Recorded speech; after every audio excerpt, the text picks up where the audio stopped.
Boa noite. Quero cumprimentar a todos com a paz de nosso Senhor Jesus Cristo.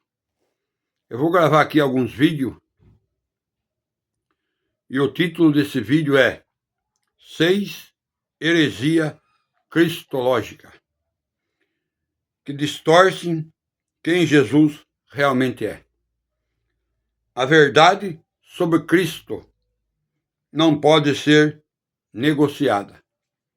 Você saberia identificar se elas fossem ensinadas hoje? Então nós vamos para a primeira heresia sobre Cristo. A primeira heresia sobre Cristo é o docetismo. Essa heresia foi ensinada por pensadores gnósticos. Eles ensinavam que Jesus apenas parecia humano, que Jesus era humano. O docetismo ensinava que Jesus só aparentava ter um corpo humano.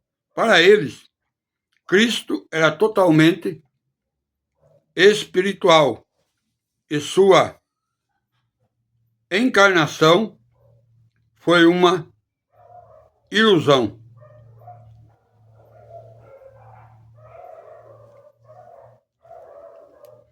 O erro negava a verdadeira encarnação e o sofrimento real de Cristo. A verdade bíblica: Jesus não apenas parecia humano, ele se fez carne de verdade. E o Verbo se fez carne e habitou entre nós. João capítulo 1, versículo 14. Por que essa doutrina do docetismo é perigoso? Se Jesus não teve corpo real, ele não sofreu de verdade. Se ele não sofreu de verdade, não pode nos salvar de verdade. Sem encarnação real, não há redenção real. Cristo veio em carne, não em aparência. Então essa é a primeira heresia, o docetismo. Vamos para a segunda heresia, o adocionismo. Essa heresia foi difundida por Teótolo de Bizâncio no século 200 depois de Cristo. Essa heresia ensina que Jesus nasceu homem e depois foi adotado por Deus. O que ensinava? O adocionismo afirmava que Jesus era apenas um homem comum até ser adotado por Deus, por causa de sua santidade. Qual o erro?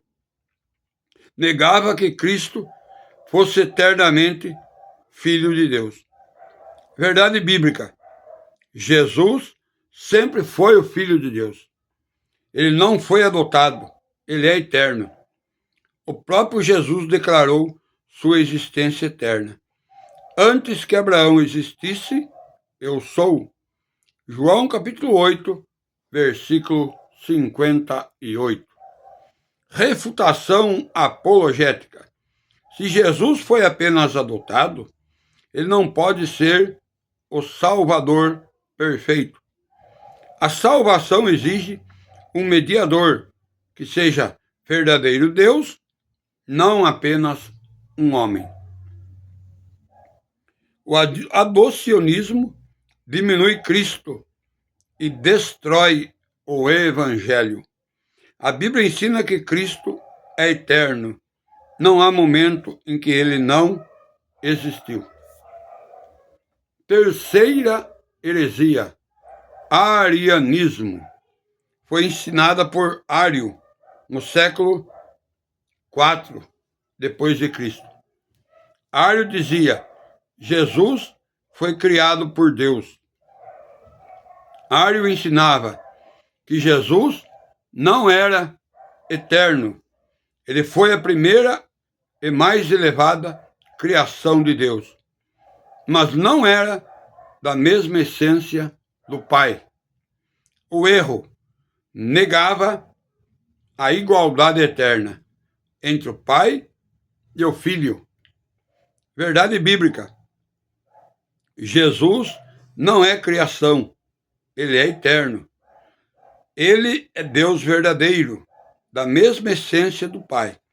Ele existe desde sempre, e por ele todas as coisas foram feitas. Se Jesus foi criado, ele não pode salvar. Somente Deus pode reconciliar o homem com Deus. Cristo é Deus, sempre foi, sempre será. Ário dizia: houve um tempo em que ele não era. A palavra de Deus é clara. Nele habita corporalmente toda a plenitude da divindade. Colossenses, capítulo 2, versículo 9. Essa heresia foi combatida no Concílio de Nicéia, em 325 depois de Cristo. A igreja reafirmou que o Filho é Deus, de Deus, luz da luz, Deus verdadeiro, de Deus verdadeiro. Vamos para a quarta heresia, é o nestorianismo. Quem ensinava essa heresia era Nestório, no século V, arcebispo de Constantinopla. Nestorianismo dizia: Jesus era duas pessoas separadas. Nestório ensinava uma separação extrema entre a natureza humana e divina de Cristo. Para ele, existiam duas pessoas distintas, uma divina, o Verbo, e outra humana, Jesus. O erro transformava Jesus em praticamente duas pessoas diferentes. Negava a unidade da pessoa de Cristo. Verdade bíblica. Jesus é uma pessoa com duas naturezas, divina e humana, unidas em perfeita união. Ele não é metade Deus e metade homem, mas é 100% Deus e 100% homem. E não é duas pessoas, mas uma só, o Filho eterno encarnado. A unidade de Cristo é a base do Evangelho. Se ele não é um só, não há Salvador suficiente. Defenda a fé, rejeite a divisão de Cristo. Cristo é um, a fé é uma, a salvação é uma. Para Nestório, eram duas pessoas separadas. Mas Jesus disse, em João capítulo 10, versículo 30, eu e o Pai somos um. Se Jesus fosse duas pessoas, ele não poderia dizer com verdade que ele e o Pai são um. A salvação exige unidade e não divisão. Vou parar por aqui para que o vídeo não fique muito comprido. Vou parar e o outro dia vou gravar um outro vídeo. Essa é a primeira parte. Peço a você que vai assistir esse vídeo, deixe o seu like se você gostar. Se não é inscrito, se inscreva no meu canal. Deus te abençoe, em nome de Jesus.